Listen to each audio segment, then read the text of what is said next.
Mes parents ont tué ma petite sœur à cause de leur soi-disant tradition de Noël. J'ai grandi avec 10 frères et sœurs. On vivait dans un coin reculé avec des parents complètement détraqués. Pour eux, le monde d'aujourd'hui rendait les enfants trop fragiles. Alors, ils ont inventé leur propre Noël, qu'ils appelaient Noël de survie. Au lieu de cadeaux, ils nous emmenaient dans la forêt, loin, très loin, et nous laissèrent là pour 3 jours. Selon eux, il fallait mériter Noël. On devait survivre jusqu'à leur retour. Sinon, tant pis. Au début, c'était juste galère. On se collait pour pas geler, on mangeait de la neige, et on comptait les heures jusqu'à ce qu'ils reviennent. Les grands s'occupèrent des petits. On pensait que c'était juste un délire bizarre de notre famille. Mais chaque année, ils rendaient ça plus hardcore. À mes 10 ans, ils ont commencé à nous séparer. À 12 ans, ma sœur n'avait plus droit à sa doudoune. À 8 ans, mon petit frère Lucas a été largué en t-shirt dans le froid glacial. Ce qu'on ignorait, c'est qu'il filmait tout. Et il vendait ses vidéos à des adultes tordus. Des gens payaient pour voir des enfants galérer dans la neige. Ils appelaient ça un documentaire parental extrême. En vrai, c'était juste du voyeurisme pur. Ils ont encaissé plus de 50 000 balles. Et pendant ce temps, on bouffait des pâtes sans sauce et on portait des fringues trouées. Ma petite sœur Emma, c'était la préférée de la famille. Elle avait 6 ans, toute menue et un cœur fragile. Elle avait besoin de médicaments tous les jours. Mes parents le savaient, mais ils pensaient que la surprotéger allait la rendre faible. Et comme leurs abonnés voulaient en voir la plus faible se débrouiller seule, ils l'ont sacrifiée pour l'argent. Pour son tout premier Noël de survie, ils ont fait l'impensable. Ils l'ont isolée, loin de nous, 5 kilomètres plus loin. Et ils lui ont pris ses médicaments. Tu les auras quand tu auras prouvé que t'es forte, qu'ils lui ont dit. Cette nuit-là, on a crié son nom dans toute la forêt. Mon frère Malik s'est pété la cheville en essayant d'escalader des rochers pour la rejoindre. On entendait sa petite voix au loin. Elle pleurait et on pouvait rien faire. Le deuxième jour, plus un bruit. Silence total. Quand nos parents sont revenus le troisième jour, on les a direct amenés là où on avait entendu Emma la dernière fois. On l'a trouvée là, toute recroquevillée sous un tronc,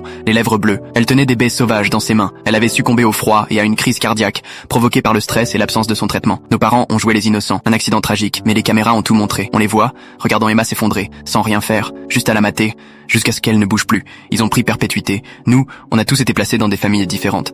Et aujourd'hui encore, certains de mes frères et sœurs paniquent dès qu'ils commencent à